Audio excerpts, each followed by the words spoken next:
Real estate is about freedom, choice freedom, time freedom, and money freedom, and the impact you can make with that freedom. But it doesn't come without cost. Your freedom takes work.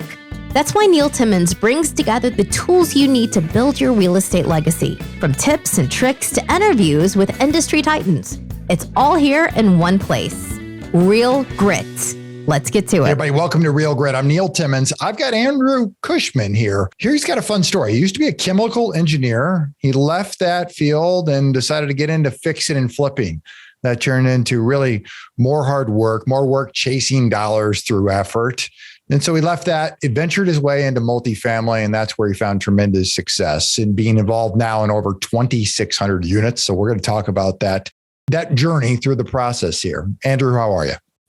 Doing well, Neil. Good to be here. I'm excited you're here. Thanks so much for taking the time. Hey, tell me, we all have a different entry point. What was your first investment? In terms of real estate, it was actually the condo that I purchased for myself to live in here in Southern California. Anyone who's heard Bigger Pockets is probably familiar with the term house hacking. And so when I moved out here, I actually just rented a room from a guy who had just bought a condo. And after a few years, I was like, well, this is a good idea. So I bought a unit 2 doors down in the same building. That was our primary residence. And then 3, 4, 5 years later, that's when we moved into the flipping business. So, I don't count the flips as investments, but our first true investment was a mostly vacant 92 unit apartment complex out in Macon, Georgia, on the other side of the country. So what year was that? 2011 was the first apartment complex. First apartment. So how did you even get involved with apartments? And then the next question is, how did you get involved with apartments across the country? So how we got involved with apartments was, the flipping was going great. 2009, 2010 were fantastic years financially, but we kind of came to my wife and I, my wife's business partner, we came to the conclusion okay, this is kind of like another job, right? Yeah. And we're only as good as the last flip. Once you sell it, there's nothing left. And everyone else was starting to figure out that it was a good place to be too. Yes. And so we said, well, hey, you know what? Everyone just got foreclosed on, which means they either can't buy a house or they're scared to buy a house. So they're going to go rent. Yep. And we just had a huge recession, which probably means we're going to have a long expansion. So I put those two things together and rentals should do well. So let's do apartments. And we had a mentor that we learned the single family flipping business from. And we asked him, say, hey, do you know anybody that we could learn apartments from? He's like, actually, I do. And he connected us with a guy who'd done 800 units. We hired him as a mentor to hold our hand for, the first year. And in terms of Macon, Georgia, we basically said, I live in California. And one of the most common questions I get is oh man, how can you live in California? My philosophy is live where you enjoy living and invest where the returns are the best, right? Yeah. So I enjoy surfing and skiing and all the things you can do in California, but we can get the best returns with the lowest amount of risk in the Southeast US. And there's other places in the country too, but for us, we chose the Southeast, kind of Atlanta as a hub. I can get there in 4.5 hours on a direct flight. Yep. And then, anything within maybe a 6 or 8 hour drive over there. But the main thing about that chunk of the country is even back then and even more so today, that's where everybody's moving. Yeah. So population growth is strong, wages are going up. There's a housing shortage. It's a business friendly environment. And so we just started looking in Georgia and came across a property in Macon. I wouldn't buy in Macon today, but back then we didn't have the clear criteria that we have now. Yeah. And I think we got the deal because the broker saw a sucker from a mile away and said, we'll get these guys will take it off my hands. We did, but it turned out well. We learned a lot. And like you mentioned, there's been a couple thousand units since. So far, so good. Yeah. What was the biggest challenge and what came up? What did you meet along the way, the learning curve from going from fix and flip to that first unit? There's a lot. One, and I would say the environment today in multifamily is shifting kind of back toward where it was then. We're a long ways off from there, but I'm starting to see some things go back in that direction. So, anyone who's tried to buy multifamily in the last 5 or 6 years knows it's been incredibly competitive. Well, part of the reason for that, it's been very easy to raise money the last 5 or 6 years because everyone's excited about real estate. In 2011, everyone was terrified of real estate. So that was one of the things is we were like, oh, well, cool. This first deal, we quote unquote only need to raise $1.2 million. Well, that thought, well, that should be fairly easy. I mean, we don't have it, but that's why you syndicate. And, we've got investors on our flips and all that kind of stuff. Yep. We underestimated how hard it was going to be to raise $1.2 million in 2011 with our limited network. It took us 6 months to do it. The deal almost blew up in our face because we had to keep extending. And we would have, if the deal fell apart, we would have personally lost six figures because of deposits and expenses and third-party reports and all that. There was that 6 month period is a big part of why I started going gray early. But that was one of the challenges, is underestimating how hard it would be to raise money in that time period. And which, again, I think investor mentality is starting to shift back a little bit. As I talk to investors, everyone's getting a little scared when they see their 401k down 25%. Correct. So I think it's going to get a little harder going forward, even though I still think real estate is the best place to be. So that was one. And then, we underestimated the renovation on that property. It was very old, tons of deferred maintenance. And there's a lot. I wouldn't recommend someone doing a difficult Class C as their first property. Yeah. Yeah. How has your buy box shifted over the years? It has shifted to, our core property is built between 1990 and 2010 in roughly around 200 units, right? And most people probably listening going, well, I'm not looking for 200 units. Well, you don't need to look for 200 units. We do that because we find there's a peak of efficiency of scale there. But if I was out looking for a 5 unit or a 10 unit or a 200 unit, our parameters have shifted that we only buy in fairly high median income areas so that our rents are very affordable to the vast majority of people there. Has to be low crime, not in flood zones, has to have above average population growth, and a handful of other factors.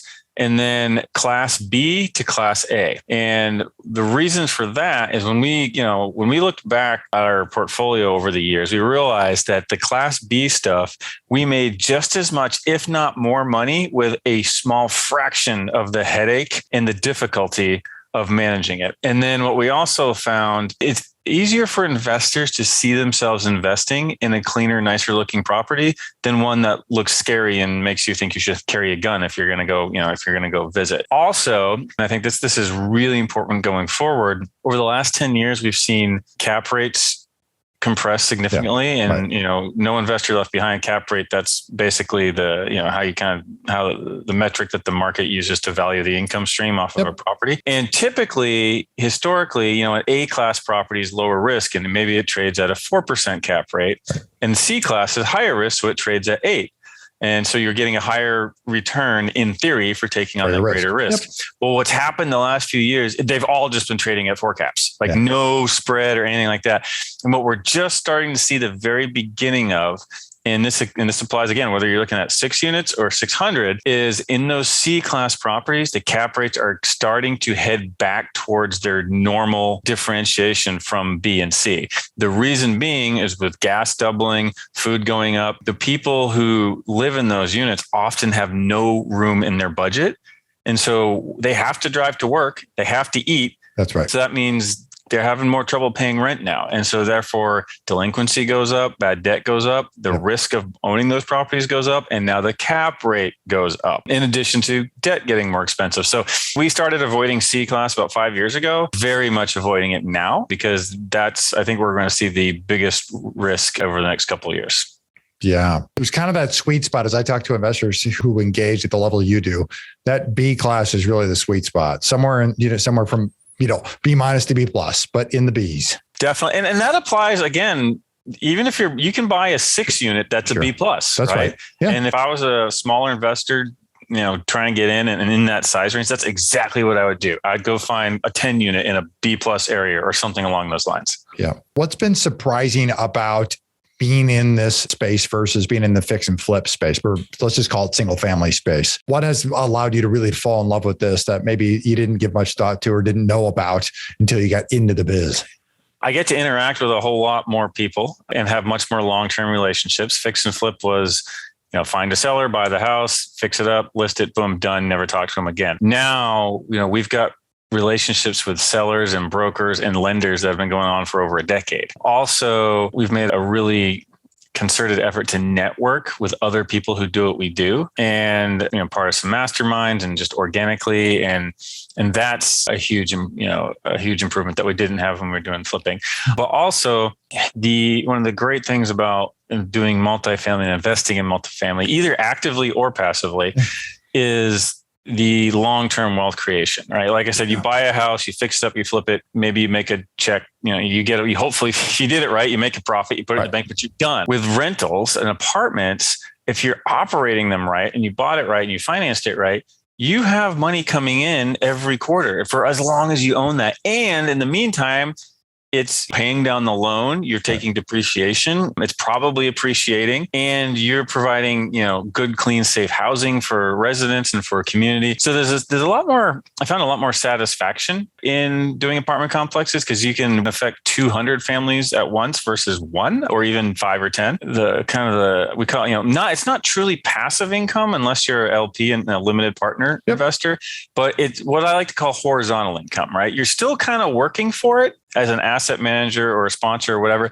but you can count on it coming in. And hey, okay, this 10 unit is going to provide X amount of income for me every quarter. And what that does, not only does it give you peace of mind and eventually financial freedom, but it gives you the ability to only do deals because you should, not just because you can. Right. People who do bad deals or do deals that they shouldn't, it's often because they feel financial pressure. Yeah. Like, I got to do another deal, otherwise I can't pay the bills. Right. Well, when you have income coming in from long-term holds, you can be in a position of, hey, I'm only going to do deals that are really good deals. Right. Instead of, I got to do 3 this year or I can't make payroll. Or I can't make payroll. Or my contractor who I've committed to, he's going to leave. Yeah. That too. Then I got to start over. Yeah, keeping staff. I mean, there's a lot of different aspects of that. Yep, you're exactly right. Speaking of staff, tell me what your structure, what your core team looks like. My core team for way too many years was my wife and I. Yeah. That was one big mistake I made. So the two biggest mistakes I made was, one, not shifting into the B class stuff earlier, and 2, not bringing more people on my team earlier. For the longest time, my wife and I were really solopreneurs, right? It was really just us kind of doing everything. And then we did bring in an admin person fairly early, but we truthfully could have done a lot more if we had brought a lot more people on. So our team today, we have a full-time person who focuses on asset management. We have a full-time person who focuses on acquisitions. We still have that admin person. And then we just made 2 hires. They're going to be starting in about a month. We now have, we're adding a full-time analyst to work on the acquisition side so that we can hunt through even more deals. And then we're bringing on a full-time investor relations person. That'll, again, should probably start in about a month. And then hopefully first quarter of next year is another asset management person. That's our core team. Pretty much everybody else is third party.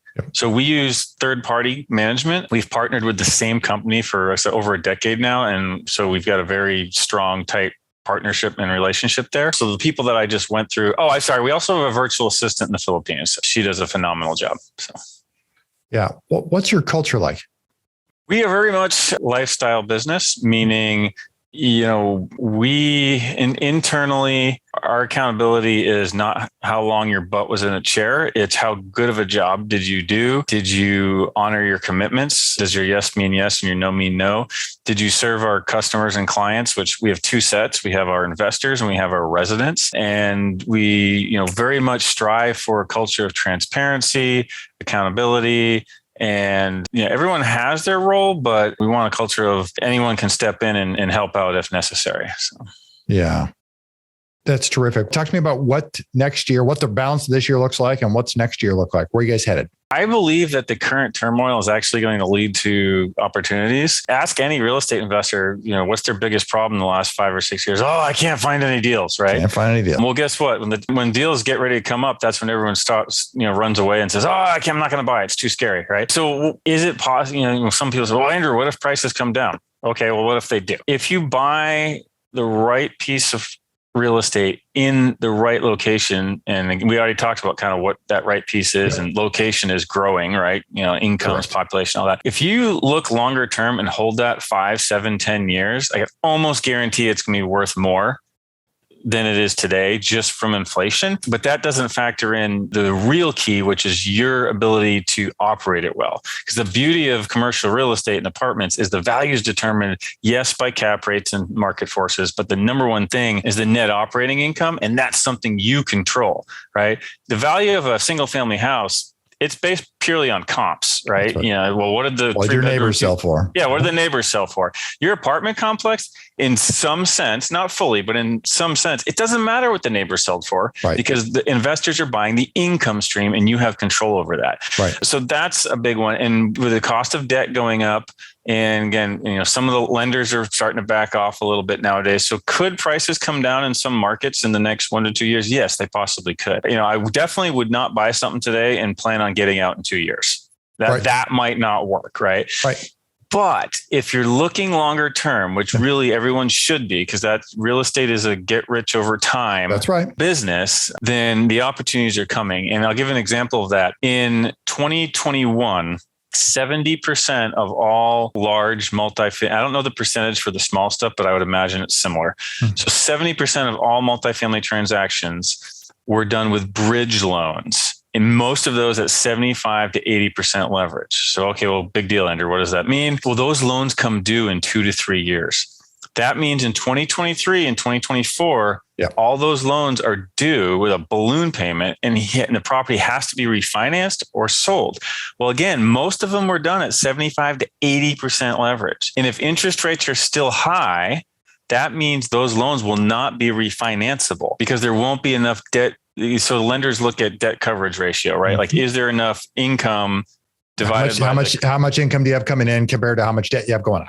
Right. And if that ratio is not high enough, they won't refinance it. Right. So there is the possibility, if rates stay high enough into 2023 and 24, that there's going to be some motivated sellers on some nice properties, because the properties are doing fine, but the debt markets are messing up their business plan. And I could see that being a significant opportunity to add some really nice properties to your portfolio over the next 2 years. And then once that's cleared out, again, I think it's going to be, off to the races again, because we have a severe shortage of housing, both single and multifamily. So does that mean, buy willy-nilly? No, absolutely not. You really got to be careful, especially with how you structure your debt, but opportunities are coming. Yeah, let's put some numbers around that. So say somebody financed it with a bridge loan, they're at 4.5% at a year ago, and 3 years rolls by, they go off to put it on a perm loan to refinance the things out, and they're at 6.5 or 7.5%, whatever the current market is. Once they start putting the debt service ratio in place, it's going to be way out of whack. They're either going to have to end up bringing money.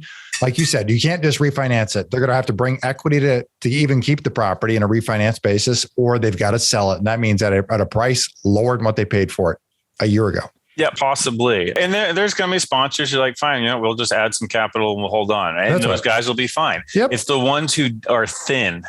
That's right. Took the highest leverage and don't have big reserves. Those are the ones that are going to probably be forced to sell some properties at inopportune times and potentially inopportune terms. And those who are preparing now will be able to take advantage of that. Yeah, could create some tremendous opportunities. Let's do this. I want to move on to the final segment, what I call 4 for impact. So your favorite quote: let your yes be yes and your no be a no. Yep. Jesus said it. What about that resonates most with you? It goes into integrity and reliability.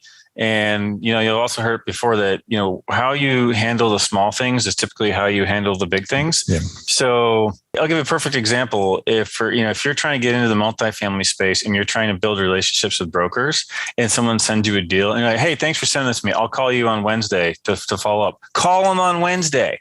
Don't wait to call them on Thursday or forget about it or do that. Because, if you show that you're reliable and consistent and have integrity on little things like that, I said, yes, I'll call you on Wednesday. Then that shows that you're trustworthy and reliable on the bigger things. I just think that, you let your yes be no, yes, and your no be no. It just applies in business and life across the board, from the smallest to the biggest things. So, what do you think holds most investors back from hitting their personal next level? Ooh, that's we could do a whole nother podcast on that. I think for one, it's different for every person. So for me personally, my limiting belief of, I can't afford to hire people.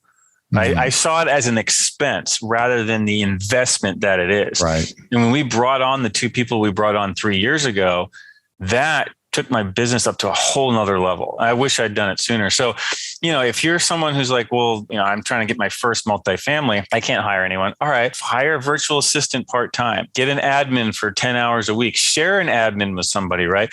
If the right person in the right role is a huge lever to improving your business, and it gives you colleagues, someone to talk to and commiserate with. So. Yes. Yeah.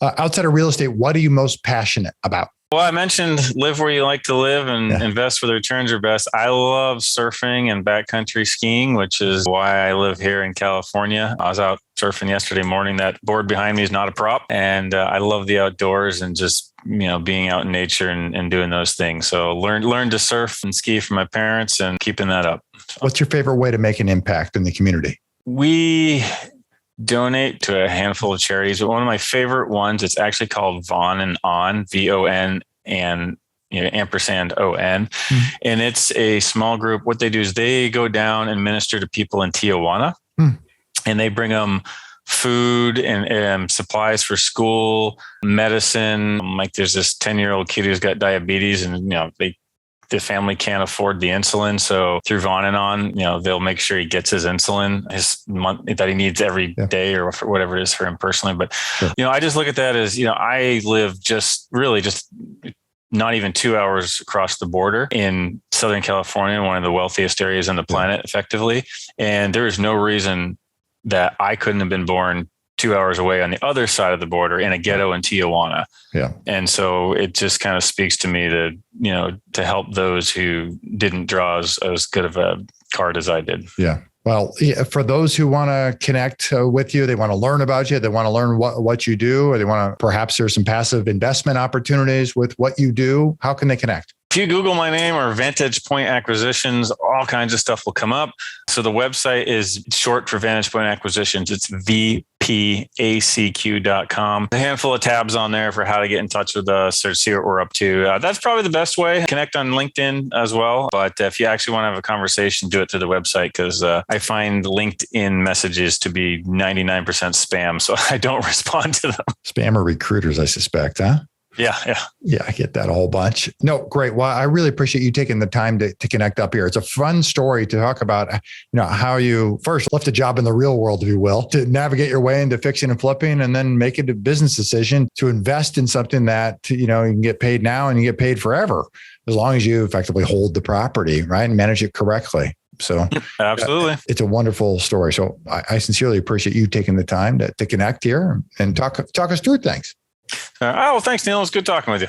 Likewise. Hey, for everybody here at Real Grit, I'm Neil Timmins, reminding you that real estate requires real grit. See you next time. If you like our content and want more, you can access it at realgritpodcast.com. You hear it guest after guest. Instinctively, you already know it. But let me call it out. The most expensive action is inaction. The real estate market is full of opportunities. You just need to uncover them. You can build a business that lasts for years, makes monumental impact in the lives of those that you love. It's not just about business, but about the freedom you get because of it. Have you ever heard the saying, if you want to go fast, go alone. If you want to go far, go together. I believe that partnering is essential. In fact, I partner with hardworking investors all the time. The point is that you can get a lot further with the right partner. Let me say it again, the right partner. If you've ever thought about partnering with anyone, or if you have a partner now, I encourage you to download my free Partner and Profit Guide, which includes the top 5 must-answer questions to evaluate a profitable partnership.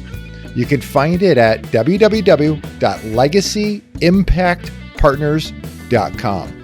I'll see you in the next episode.